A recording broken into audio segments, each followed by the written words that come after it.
ब्रह्मा वरुणेन्द्ररुद्रमरुतः स्तुन्वन्ति देव्यस्तवै वेदैः साङ्गपदक्रमोपनिषदैर्गायन्ति यं सामगाः ध्यानावस्थिततद्गतेन मनसा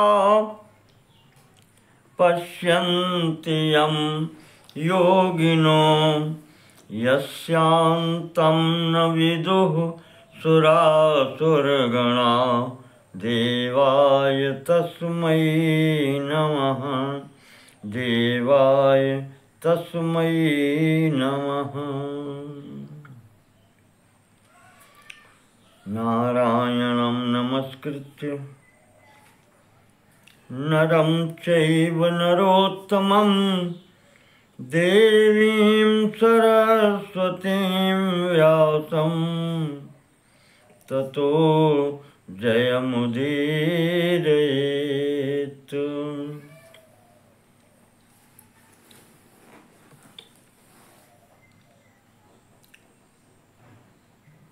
श्रीमत्स्य महापुराण के पिछले 2 भागों में हमने वास्तु शास्त्र की चर्चा की, वास्तु विज्ञान की यथामति जो कुछ मुझे जानकारी थी और पुस्तक के आधार पर संक्षिप्त चर्चा की।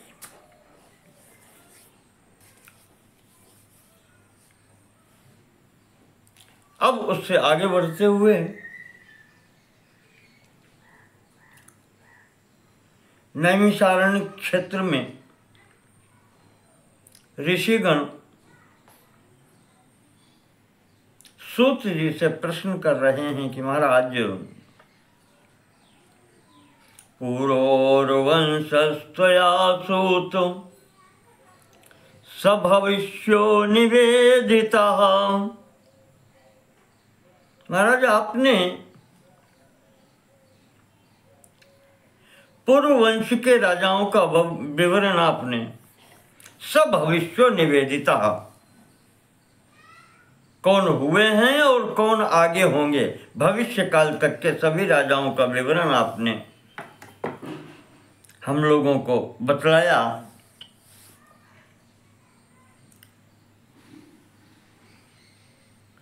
तो अब आगे सूर्यवंशे नृपायेतु भविष्यन्ति हितान् वद। सूर्यवंश के जो होने वाले राजा हैं आगे उनके विषय में बतलाएं। तथैव यादवे वंशे, और महाराज यदु के वंश में, यादव वंश में राजानः कीर्तिवर्धना, जो यशस्वी राजा हैं जिन्होंने अपने यश का विस्तार किया, कीर्ति का विस्तार किया।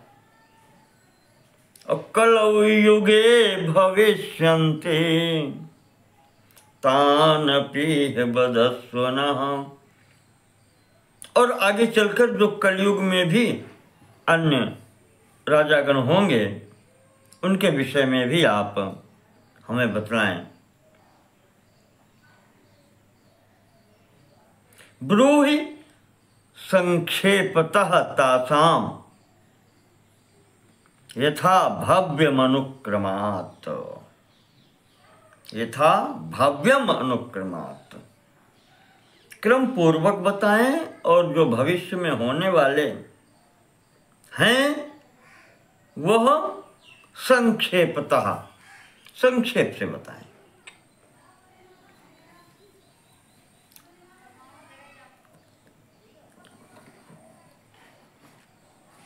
तो सूत जी कहते हैं कि पीछे जो हमने आपको बताए थे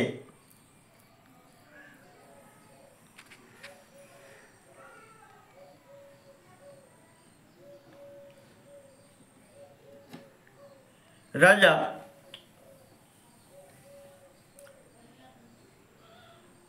उसकी सब संबंध में ये बताया था कि सूर्य वंश में एक राजा बृहद्बल होगा, और ये वही बृहद्बल राजा है जो महाभारत युद्ध में संभवतः 13वें दिन का युद्ध अभिमन्यु के हाथों से मारा गया था, चक्रव्यूह के युद्ध में।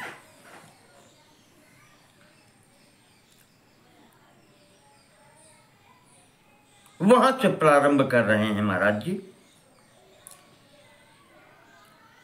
कहते हैं इस सूर्यवंशी राजा बृहद्बलस्य दायादो वीरो राजा बृहत् क्षयः।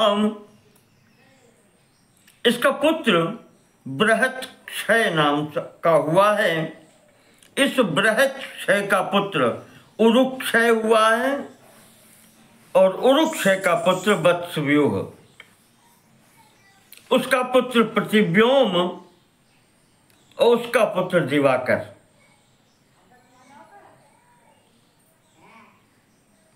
ये सब अयोध्या नगरी के होंगे। इस दिवाकर का पुत्र होगा सहदेव,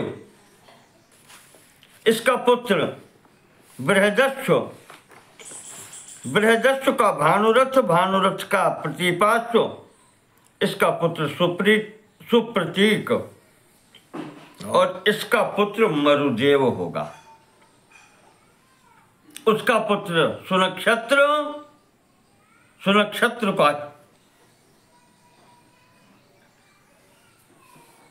किन्नराश्व, इसका पुत्र अंतरिक्ष, अंतरिक्ष का सुषेण, सुषेण का सुमित्र, सुमित्र का बृहदराज, बृहदराज का कृतंजय, कृतंजय का पुत्र रणंजय, रणंजय का पुत्र संजय, संजय का शाक्य, शाक्य का पुत्र शुद्धोधन, और शुद्धोधन का पुत्र सिद्धार्थ। ये सिद्धार्थ भी गौतम बुद्ध कहा गया है।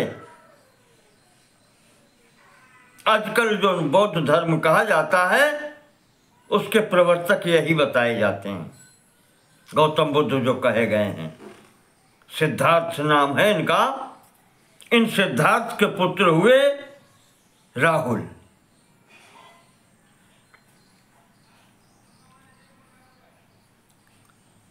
इसके बाद में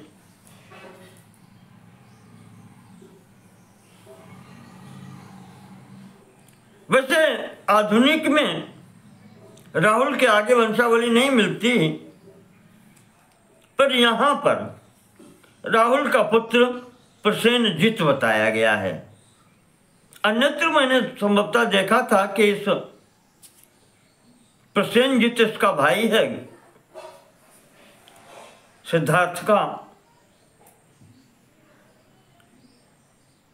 चलो हम ग्रंथ के आधार पर चलते हैं। प्रसेनजित का क्षुद्रक, क्षुद्रक से कुलक, कुलक से सुरथ, सुरथ से सुमित्र, ये दूसरा होगा। और यही इस सूर्यवंश का अंतिम राजा होगा। सूत जी बता रहे कि ये इक्ष्वाकु वंशी राजा है। वैसे श्रीमद् भागवत में भी जो सूर्यवंश का अंतिम राजा बताया गया है वह सुमित्र ही कहा गया है।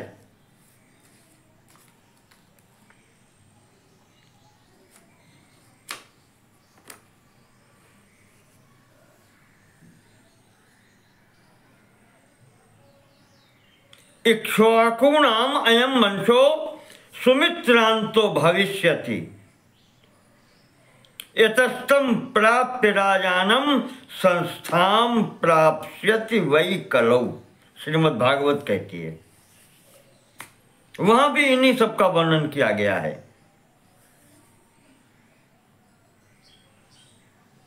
वहां इस जो मैंने कहा सिद्धार्थ, वहां सिद्धार्थ का नाम श्रीमद् भागवत में शुद्धोद करके लिया गया है और राहुल के स्थान पर लांगल नाम लिया गया है। इतना ही अंतर है वहां। और फिर प्रसेनजित, क्षुद्रक, रणक और सुरथ, सुमित्र इस प्रकार से आ गया है। नवम स्कंद के 12वें अध्याय में। तो इस प्रकार से ये सूर्यवंश यहां तक आएगा।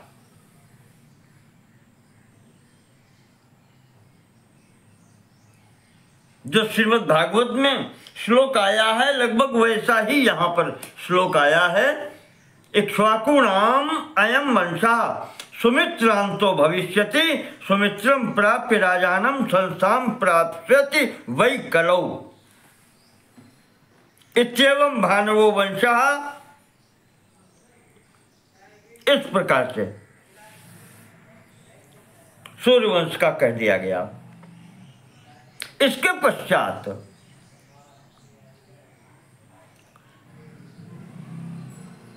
बृहद रथ वाला वंश जो है जिसमें जरासंध हुआ है, उसके वंश का भी बताते हैं। जरासंधस्य ये वंशे सहदेवान वये नृपा अतीता वर्तमानाश्च भविष्यांश तथा पुनः। जरासंध के वंश में जो राजा उत्पन्न हुए हैं, जरासंध का पुत्र सहदेव था, उनके विषय में बताते हैं। महाभारत के युद्ध में सहदेव मारा गया है।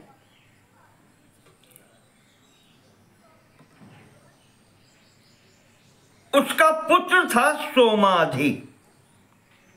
सोमाधिस्तनय सोमाधिस्तस्य दायादो राजा भूच गिरिव्रजे। गिरिव्रज का ये राजा हुआ। मगध देश में ही ये स्थान पड़ता है, बिहार में ही पड़ता है। उधर गिरिव्रज कहा जाता है जहां इसकी राजधानी थी जरासंध की। कहते हैं कि इस राजा सोमाधि ने 58 वर्षों तक राज्य किया। उसके वंश में श्रुतश्रवा नाम का राजा हुआ। 64 वर्ष उसने राज्य किया। इसका पुत्र अयुतायु, जिसने 36 वर्षों तक राज्य किया। उसका पुत्र निर्मित्र, जो 40 वर्षों तक शासन करता रहा। इसके बाद में राजा सुक्षत्र, इसने 56 वर्षों तक राज्य किया। फिर बृहत्कर्मा 23 वर्ष तक रहा। उसके बाद सेनाजीत 50 वर्ष तक रहा। तत्पश्चात सुतंजय,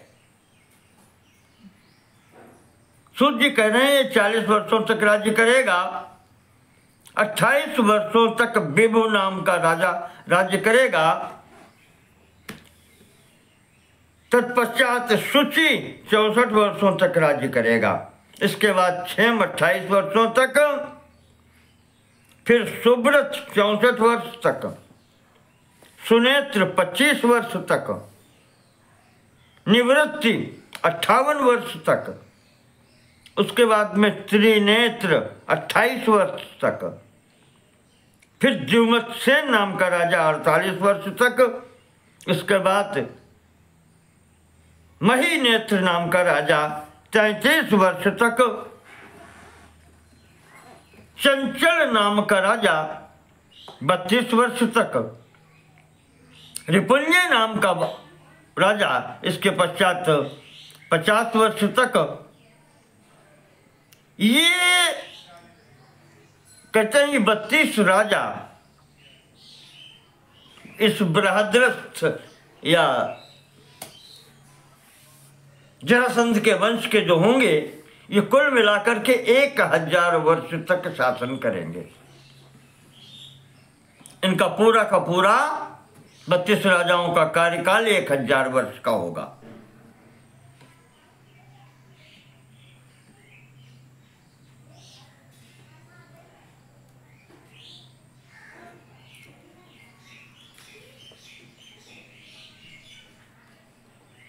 ये रिपुंजय जो राजा होगा, सूत जी बताते हैं अब यहां से स्थितियां बदलेंगी।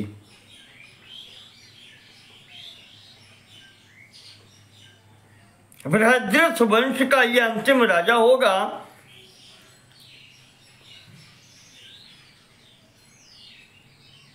इसका जो मंत्री रहेगा, जो सहायक होगा, वो इस रिपुंजय को मार करके अपने पुत्र को राजा बनाएगा। वो पुलक नाम का सेनापति है या मंत्री, जो रिपुंजय को मार करके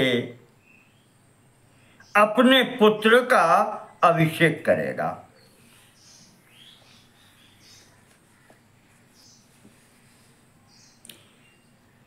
कहते हैं कि वो 23 वर्ष तक राज्य तो करेगा,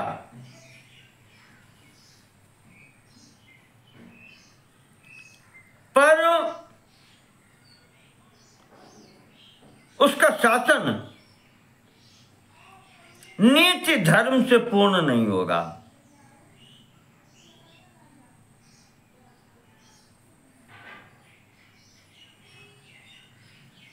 भविष्यो नय वर्जिता, नीति से कुछ इसका कार्य नहीं चलेगा। इसलिए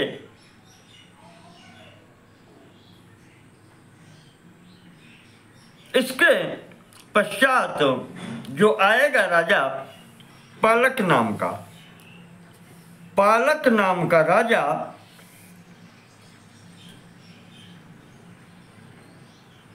तेईस वर्ष तक राज्य करेगा। 28 वर्ष तक, 23 वर्ष तक ये करेगा।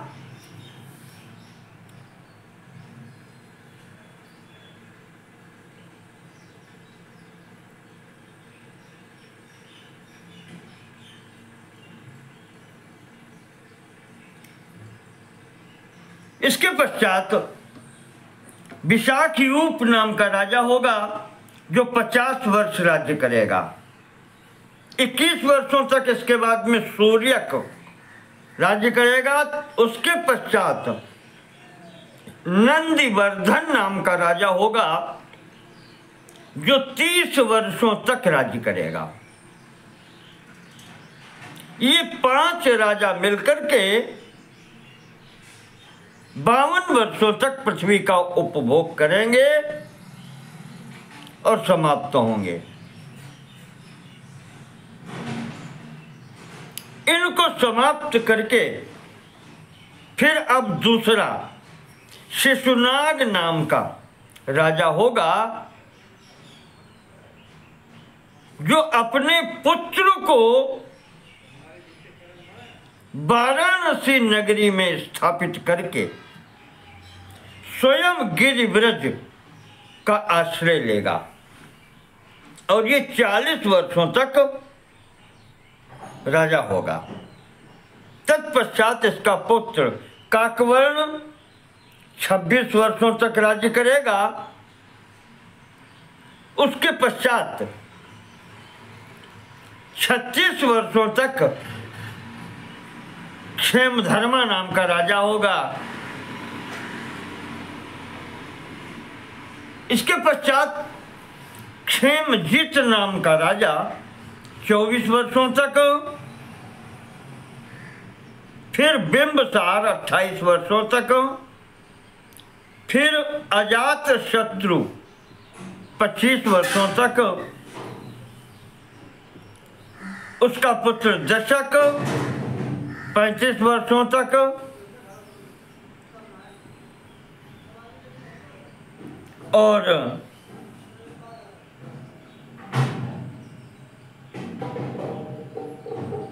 उदासी भविता तस्मात्, कहीं कहीं यहां पर उल्लिखित किया है टिप्पणी में, इसको उदयी भी कहा गया है, पर यहां ग्रंथ में उदासी नाम दिया गया है।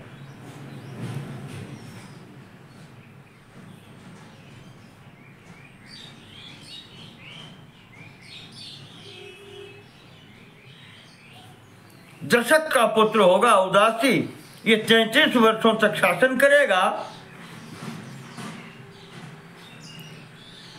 अपने राज्य करने के सन से चौथे वर्ष में गंगा के दक्षिण तट पर कुसुमपुर, या जिसको कहते हैं आजकल पटना, पाटलिपुत्र, ये नगर ये पुनः बसाएगा। और उसके बाद फिर 40 वर्षों तक नंदीवर्धन राजा होगा। अब ये फिर पुनः आ गया यहाँ पर। नंदीवर्धन इससे पूर्व हो चुका है। इसका लगता है कि ये दूसरा है। इसका पुत्र हुआ महानंदी। ये हमें लगता है कि वही फिर पुनः नंदीवर्धन से आगे जो पीछे बता चुके हैं वही फिर यहां पर दोहराए गए हैं, क्योंकि आगे दिया है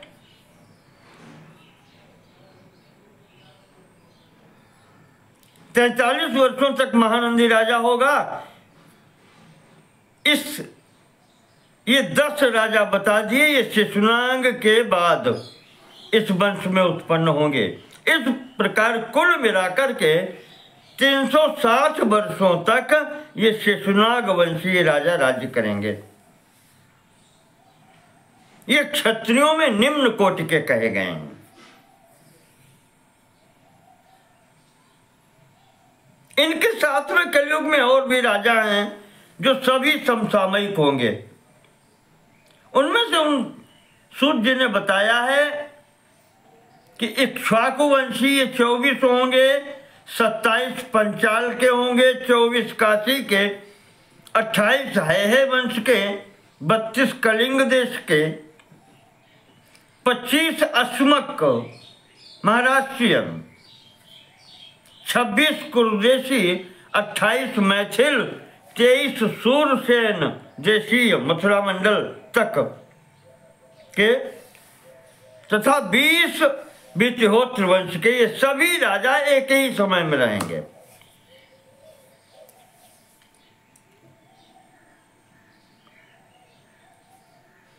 अब इस महानंद के वंश में महानंदी जो कहा गया है, इसकी एक शूद्रा पत्नी है, उसके गर्भ से एक पुत्र उत्पन्न होगा और यहां से ही कलयुग का विशेष रूप से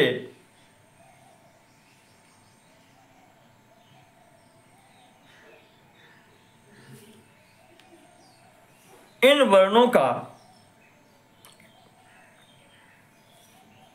प्रभाव प्रारंभ होगा। ये राजा जो है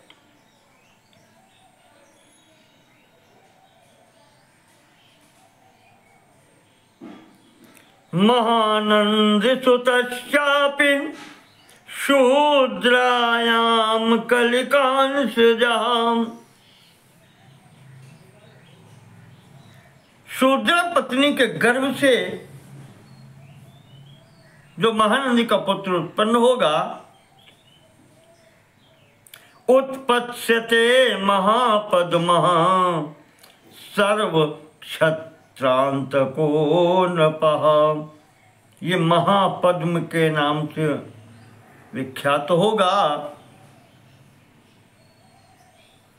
और ये संपूर्ण क्षत्रियों का विनाशक होगा।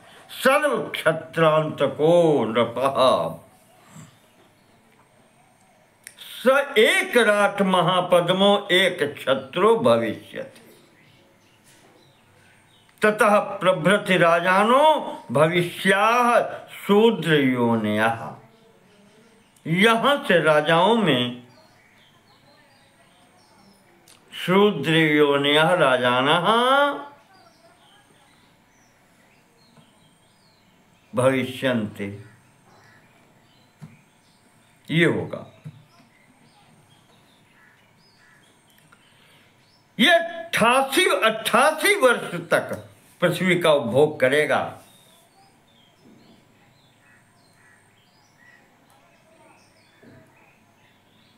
और बता ही दिया कि क्षत्रांतिको भविष्यति, क्षत्रियों का संहार करने वाला होगा। सुकल्पादिसुता यश्चौ समाद्वादश थे नृपाम्। इस महापद्म के वंश में सुकल्प आदि 8 इसके संतानें होंगी। ये सब मिलाकर के केवल 12 वर्षों तक राज्य कर पाएंगे। इसके पश्चात कौटिल्य नामक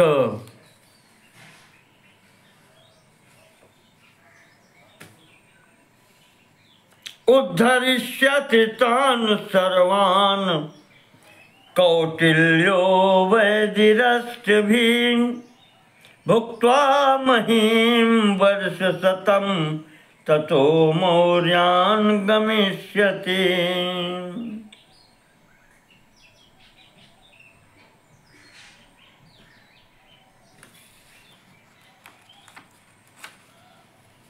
ये कौटिल्य नामक जो ब्राह्मण होगा, ये इस वंश का उच्छेद करेगा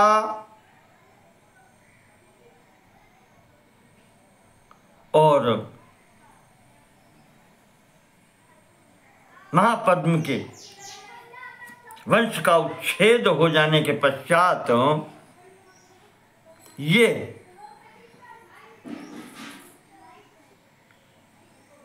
राज्य पर मौर्य वंश का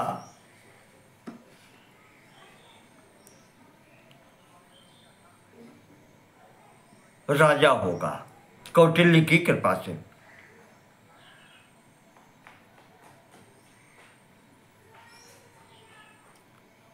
तो यहां पर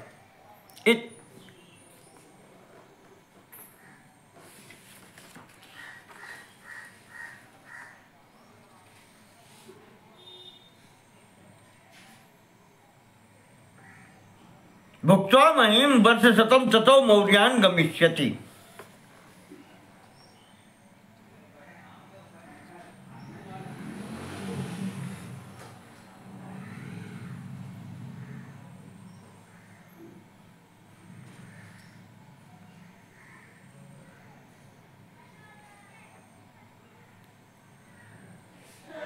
इसके पश्चात ये मौर्य लोग शासन जो करेंगे वर्ष शतम 100 वर्षों तक इनके हाथ में रहेगा। इसके पश्चात फिर राजा होगा शतधन्वा, 6 वर्षों तक राज्य करेगा। उसका पुत्र होगा बृहद्रथ, 70 वर्षों तक राज्य करेगा। फिर 36 वर्षों तक शक नाम का राजा रहेगा। इसके बाद इसका पौत्र 70 वर्षों तक राज्य करेगा। उसका पुत्र दशरथ होगा, 8 वर्ष तक राज्य करेगा। इसका पुत्र 79 वर्षों तक राज्य करेगा। ये 10 जो मौर्य वंशी राजा होंगे, ये सब मिलाकर के 137 वर्षों तक पृथ्वी का शासन करेंगे। इसके पश्चात ये संपूर्ण राज्य शुंग वंशियों के हाथ में चली जाएगी, क्योंकि जो अंतिम राजा इसमें होगा उसका सेनापति था पुष्यमित्र। वो राजा का विनाश करके स्वयं राजा बनेगा और 36 वर्षों तक राज्य करेगा। इसके पश्चात अब यहां से उथल पुथल प्रारंभ होती है। कहीं मंत्री मार के स्वयं राजा बनता है, ये सब होता रहता है। इसके पश्चात अग्निमित्र नामक राजा होगा, 8 वर्षों तक शासन करेगा। वसुज्येष्ठ 7 वर्षों तक, वसुमित्र 10 वर्षों तक, अंधक नाम का 2 वर्ष राजा राज्य करेगा। उसका पुत्र पुलिंदक 3 वर्ष, इसका पुत्र वज्रमित्र 14 वर्ष तक। इसके बाद समाभाग नामक राजा 32 वर्षों तक शासन करेगा। इस समाभाग का पुत्र देवभूमि 10 वर्षों तक राज्य करेगा। ये 10 राजा मिलकर के 300 वर्षों तक शासन करेंगे।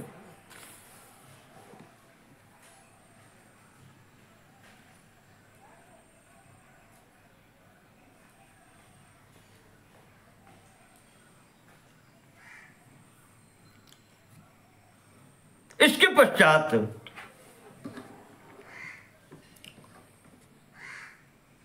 शुंगवंशी वसुदेव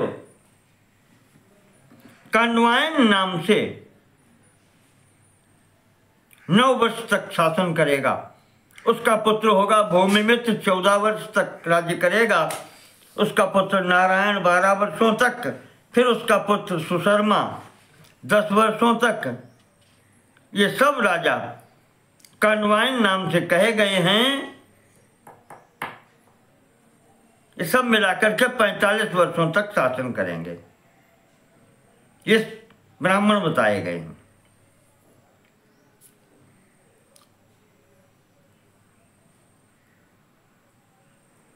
कहते हैं ये राजा धार्मिक होंगे। इनके कार्यकाल में आंध्र पृथ्वी जो है आंध्र वंशीय राजाओं के हाथ में चली जाएगी। अब इसका आगे सुनो। सूत जी बता रहे, कांडवायनास्ततो वृत्यान् सुशर्माणं प्रसह्यतं शुंगानां चैव यच्छेषं क्षपित्वा तु बलीयसः शिशुकोन्द्रा सजातीयः प्राप्स्यति मां वसुन्धरां त्रयोविंशत्समा राजा शिशुकस्तु भविष्यति। ये जो कांडवायन वंश आपको बताया,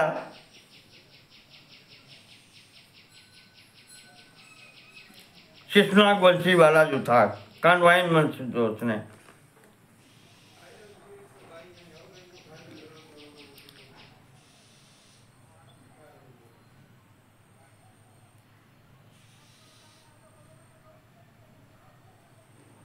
ये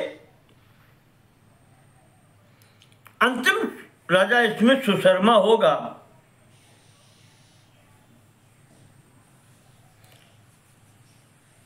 और इनका यहां तो दिया है सजातीय, शिशुकोन्धरः सजातीयः प्राप्स्यति मां वसुन्धराम् त्रयोविंशत्समा राजा शिशुकस्तु भविष्यति। उसका नाम होगा शिशुक। और शिशुक नाम का राजा आंध्र राजा, आंध्र प्रदेश जो वर्तमान में है उधर का रहने वाला जो भी हो, वो इस सुशर्मा से राज्य प्राप्त करके 23 वर्षों तक शासन करेगा। इसके बाद इसका छोटा भाई कृष्ण 18 वर्ष तक शासन करेगा। इसका पुत्र होगा सातकर्णी, 10 वर्ष तक राज्य करेगा। उसका पुत्र पूर्णोत्संग 18 वर्षों तक राज्य करेगा। इसका स्कंध स्तंभी नामक राजा 18 वर्ष तक शासन करेगा। फिर शांतकर्णी नामक राजा 56 वर्ष राज्य करेगा।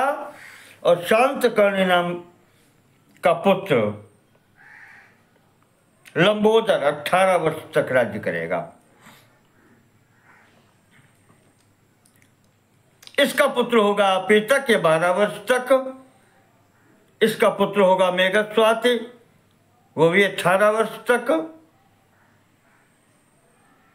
अपेतक 12 वर्ष तक, मेघस्वाति 18 वर्ष तक।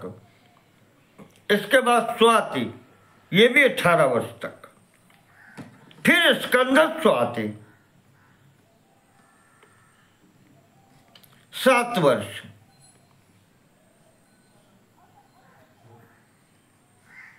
मृगेंद्र स्वातिकर्ण इसके बाद में 3 वर्ष तक। इसके पश्चात कुंतल स्वातिकर्ण 8 वर्षों तक। इसके बाद स्वाति वर्ण 1 वर्ष तक, फिर रिक्त वर्ण 25 वर्ष तक, उसके पश्चात हाल नाम का राजा होगा जो 5 वर्ष करेगा। इसके बाद मंतुलक नाम का राजा 5 वर्ष। इसके बाद पुरेंद्र सेन,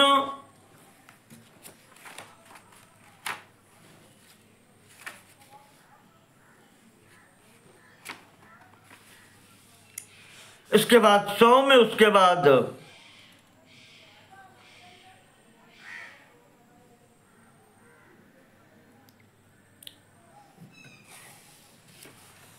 शांतिकर्ण 1 वर्ष राज्य करेगा।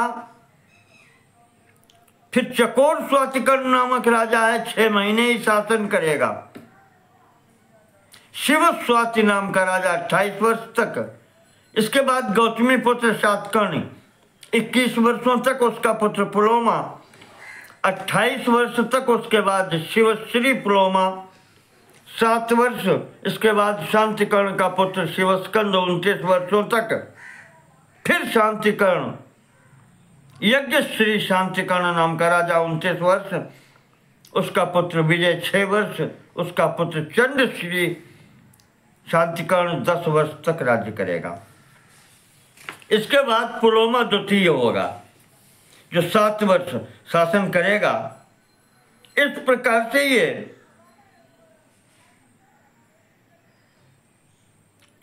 29 राजा मिलकर के आंध्रवंशी राजा 460 वर्षों तक शासन करेंगे।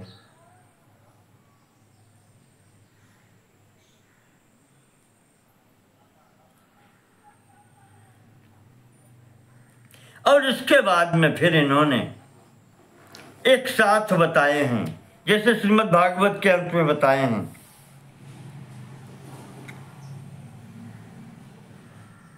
इनके वंशज आगे जो होंगे उसमें 7 आंध्रवंशी, 10 आभीर वंशी, 7 गर्दभिल्ल,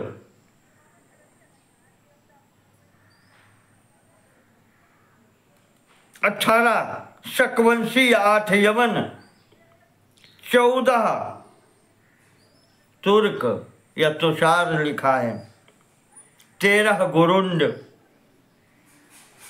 और 19 होणवंशी राजा होंगे।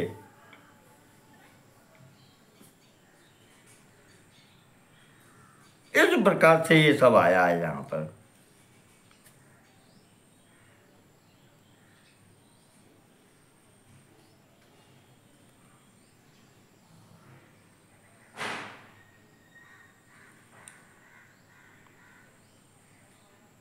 इसके पश्चात ये सब मिलाकर के यहाँ पर 10 आभीर राजा 67 वर्ष तक राज्य करेंगे। काल वर्ष विनष्ट हो जाने पर किलकिला नाम के राजा होंगे जो यवन जाति के होंगे। धर्म अर्थ काम तीनों दृष्टियों से जो भ्रष्ट हो जाएंगे, म्लेच्छ हो जाएंगे, आश्रम धर्म का ये सब विपर्य करेंगे, परिणामतः प्रजा नष्ट होने लगेगी। राजा लोग आगे चलकर लोभी, दंभी, असत्यवादी सब ऐसे होंगे, अधार्मिकों की वृद्धि होने लगेगी। ये कलयुग के अंतिम चरण का स्थिति बताई गई है। पाखंड बढ़ जाएगा।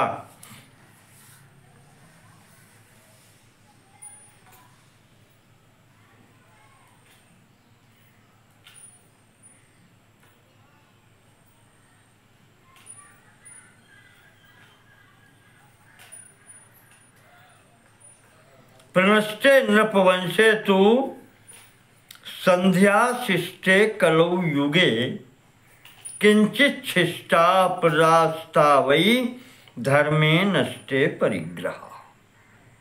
कलयुग जब पूर्ण होगा, संध्या काल रह जाएगा। 1200 दिव्य वर्षों को बताया। तो जब प्रथम संध्या काल निकल चुका प्रथम का। आगे 100 वर्ष का जो अंतिम संध्या काल रह जाएगा दिव्य वर्षों का, तो कहते हैं कि संपूर्ण ये राजा समाप्त हो जाएंगे, प्रजा भी लगभग नष्ट हो जाएगी, थोड़ी रह जाएगी। संपूर्ण प्रजा असाधवो ह्यसत्वाश्च व्याधि शोकेन पीड़िता। असत कार्य होने लगेंगे, निर्बल प्रजा हो जाएगी, व्याधि आदि सबसे पीड़ित रहेंगे। अनावृष्टि हताश्चैव परस्पर वधे सवः। अकाल पड़ जाएगी, अनावृष्टि होगी, वर्षा नहीं होगी।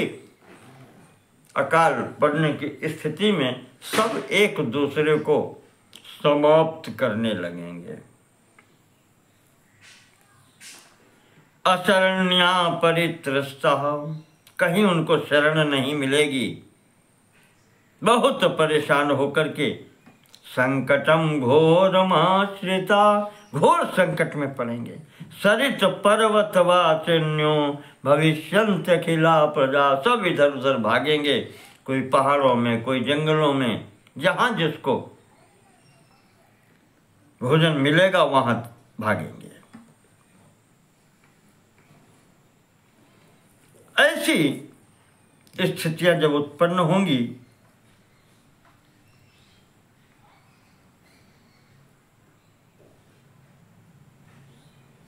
तब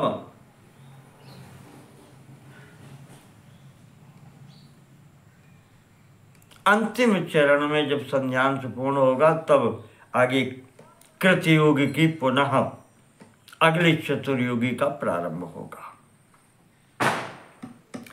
सूत जी कह रहे हैं कि इस प्रकार से ऋषियों हमने आपके समक्ष भूत वर्तमान भविष्य राजवंशों का वर्णन किया है। परीक्षित राजा परीक्षित के जन्म से लेकर इस महापद्मनंद तक के राज्याभिषेक तक कहते हैं समय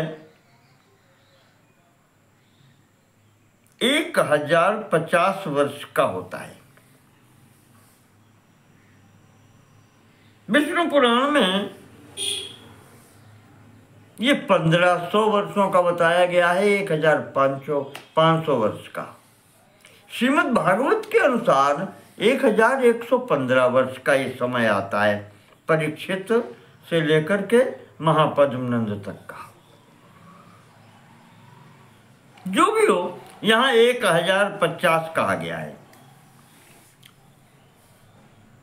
महापद्माभिषेका तो यावत् जन्म परीक्षिता एवं वर्ष सहस्रम तो ज्ञेयम 50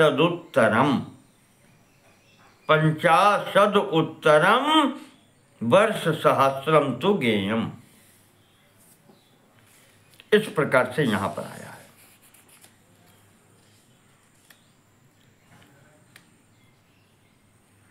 पौलोम से लेकर के पीछे आंध्र से और महापद्म के राजत्व काल तक 836 वर्ष ये समय बताया गया है।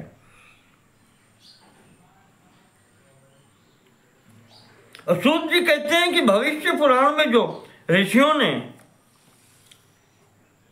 गणना की है आगे,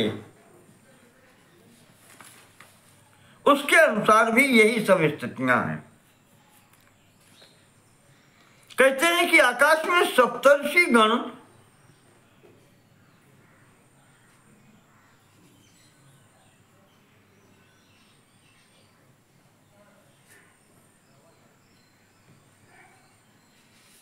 एक नक्षत्र में कहते हैं 100 वर्ष रहते हैं।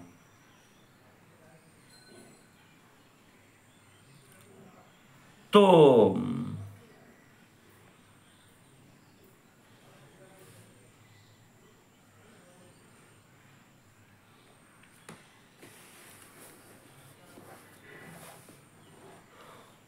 ये स्थिति सप्तर्षियों की जो बताई गई है, आकाश में स्थित जो सप्तर्षि हैं, ये राजा परीक्षित के समय में सप्तर्षि मघा नक्षत्र में थे।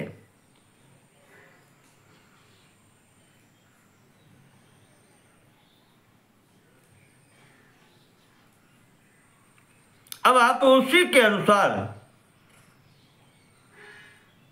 समय की गणना कर लीजिए।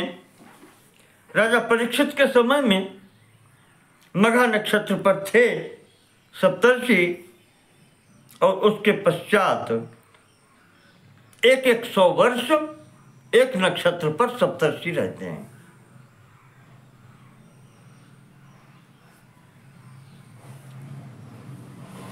परीक्षित से 2400 वर्ष पश्चात शुंगवंशी ये ब्राह्मण राजा हुए हैं,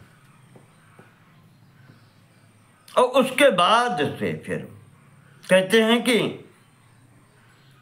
ये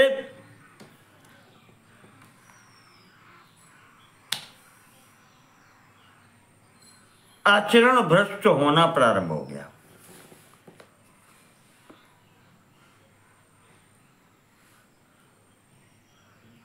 क्या कहें, वो तो सबने वही कहा है कि फिर वर्ण संकरता प्रारंभ हो जाएगी।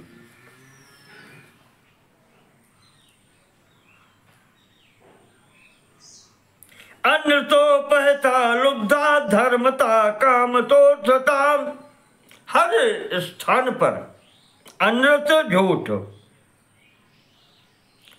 लुब्धा लोभ, धर्मतः कामतः अर्थतः, सब स्थान पर श्रौत स्मार्ते शिथिले, श्रौत और स्मार्त धर्म सब शिथिल हो जाएंगे। नष्ट वर्णाश्रमे तथा, वर्ण और आश्रम की स्थितियां भी नष्ट होने लगेंगी। संकरम दुर्बलात्मनः, वर्ण संकरता की प्रारंभ हो जाएगा, वर्ण संकर उत्पन्न होने लगेंगे। दुर्बल आत्मनः, शारीरिक दृष्टि से भी हीन सत्व, या कहना चाहिए दुर्बल बलहीन व्यक्तित्व उत्पन्न होंगे। ब्राह्मणा शूद्र योनिस्था, शूद्रा वै मंत्र योनिया, कोई अंतर नहीं रह जाएगा। ब्राह्मण शूद्रवत व्यवहार करेंगे, शूद्र ब्राह्मणवत व्यवहार करने लगेंगे। ब्राह्मणा शूद्र योनिस्था, शूद्रा वै मंत्र योनिया, उपस्थास्यन्ति तान विप्राः तदर्थम अभिलिप्सवः। क्या कहें, ये स्थिति होगी। सभी लोग अपना अपना कार्य छोड़ करके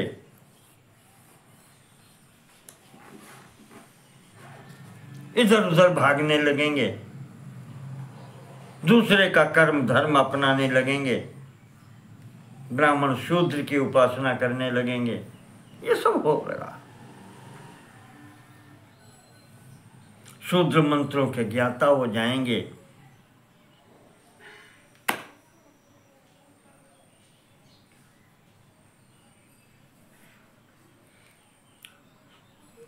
सूत जी कह रहे हैं, यस्मिन् कृष्णो दिवं याता तस्मिन्नेव तदाज्ञा तदाहनि प्रतिपन्नं कलियुगं प्रमाणं तस्य मे शृणु।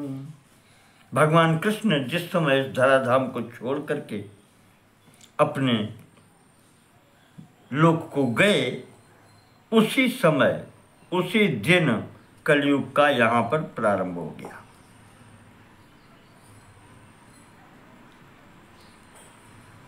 मनुष्य के अनुसार इस कलयुग का प्रमाण 4,32,000 के वर्ष का बताया गया है,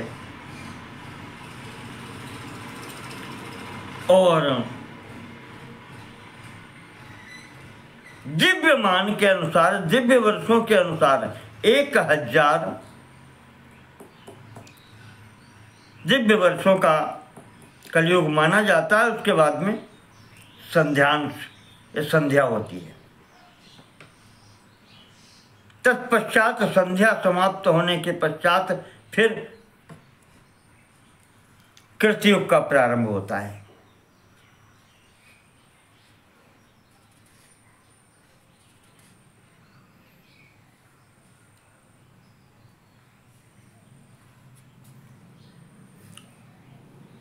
यहां जो पीछे बताया गया था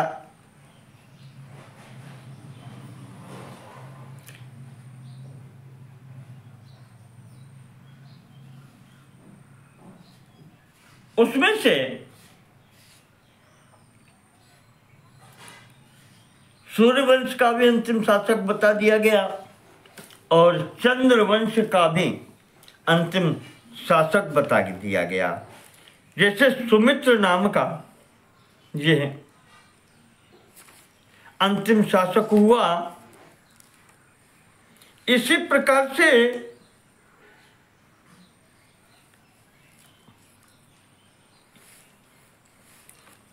चंद्रवंश का भी अंतिम शासक हुआ।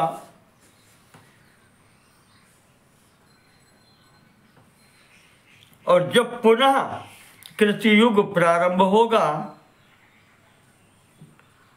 तो चंद्रवंश में राजा पुरु के वंश में ययाति का जो सबसे छोटा पुत्र है उसके वंश में महाराज शांतनु जी के जो बड़े भाई हैं देवापी, जो छोड़ करके कलाप ग्राम चले गए थे योगी, वो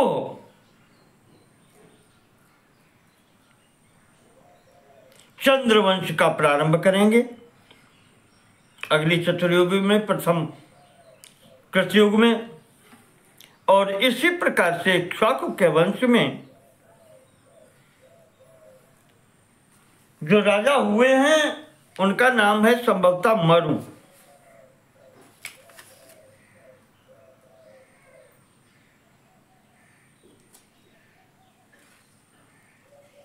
वह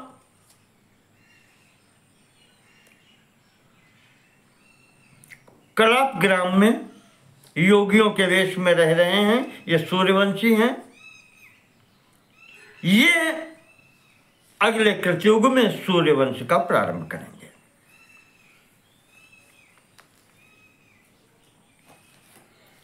तो इस प्रकार से सूर्यवंश और चंद्रवंश पुनः प्रारंभ होंगे।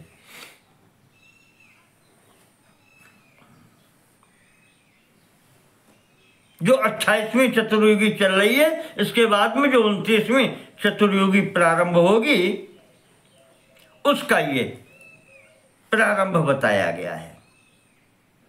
दोनों राजा वहां पर ये प्रथम होंगे। महाराज मनु का पुत्र जो सुवर्चा है वो राजाओं में प्रथम होगा और वही उस समय अपने वंश का मूल पुरुष कहलाएगा।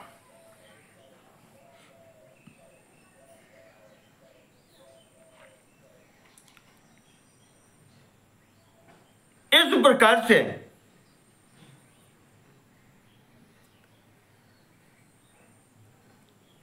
यहां पर भविष्य की बात बतलाई गई है। 28वीं चतुर्युगी पूर्ण होने के बाद में 29वीं के प्रारंभ की बात भी कर दी गई है।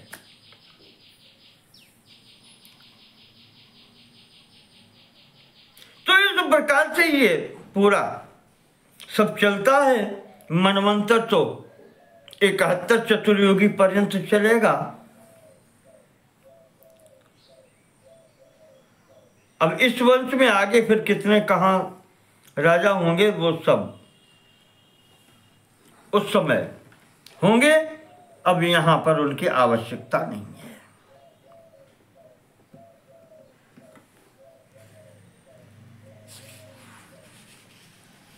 तो इस प्रकार से भगवान महाराज सूत जी ने इस 28वीं चतुर्युगी के अंत तक के सभी राजाओं के और 29वीं के प्रारंभकर्ता लोगों का विवरण दे दिया है और अंततः कहा है कि जो इन उक्ता राजर्षयो ये तो अतीतास्ते युगैः सह ये ते ययाति वंशानां ये च वंशा विशाम्पते कीर्तिता द्युतिमन्तस्ते ययितान् धारयेन्नरा लभते सवरान् पंच दुर्लभानि लौकिकान् आयुः कीर्तिं धनं स्वर्गं पुत्रवांशाभिजायते धारणात् श्रवणाच्चैव परं स्वर्गस्य धीमतः। कहते हैं कि मैंने राजन भगवान लीला मत्स्य जी राजा मनु को बता रहे कि राजन मैंने जो ये वंश विस्तार आपको सुनाया है, ययाति वंश के राजा और जितने भी राजर्षियों की हमने बात की है, ये सभी अपने अपने युग में हुए और समाप्त भी हो गए, कुछ चल रहे हैं, आगे चलेंगे। मैं संक्षेप से आपके समक्ष इन सब की चर्चा की। जो मनुष्य इनके नामों का भी स्मरण करता है, कहते 5 चीजें तो उसे अवश्य प्राप्त होती हैं। दुर्लभ चीजें हैं पांचों। कौन कौन सी? आयु, कीर्ति, धनम, स्वर्गम, पुत्रवान भवति। आयु प्राप्त होती है, कीर्ति, धन, स्वर्ग और पुत्रों से भी वो संपन्न होता है। और कहते हैं धारणात् श्रवणात् चैव परम स्वर्गस्य धीमता। इनके चरित्रों का चिंतन मनन किया जाए, धारणा की जाए, श्रवण किया जाए, धारणा की जाए, चिंतन किया जाए, तो कहते हैं मोक्ष की भी प्राप्ति होती है, स्वर्ग की भी प्राप्ति होती है। मोक्ष नाम नहीं दिया, स्वर्ग की बात कही है। परम स्वर्गस्य धीमतः, परम स्वर्ग की प्राप्ति होती है। इस प्रकार से यहाँ पर ये बताया गया है। इसको हम वंशानुकीर्तन को यहीं पर स्थगित कर रहे हैं। इसके पश्चात आगे इस महापुराण में नाना प्रकार के दान का वर्णन आएगा, जिसके विषय में गोस्वामी जी ने कहा येन केन विधि दीने दान करई कल्याण। तो दान धर्मादि के संबंध में आगे इसमें विवरण आएगा। 274वें अध्याय से लेकर संभवतः अंतिम अध्याय तक यही स्थिति दान धर्म की यहाँ पर रहेगी। नमो नमः। सर्वेषां कृते धन्यवाद।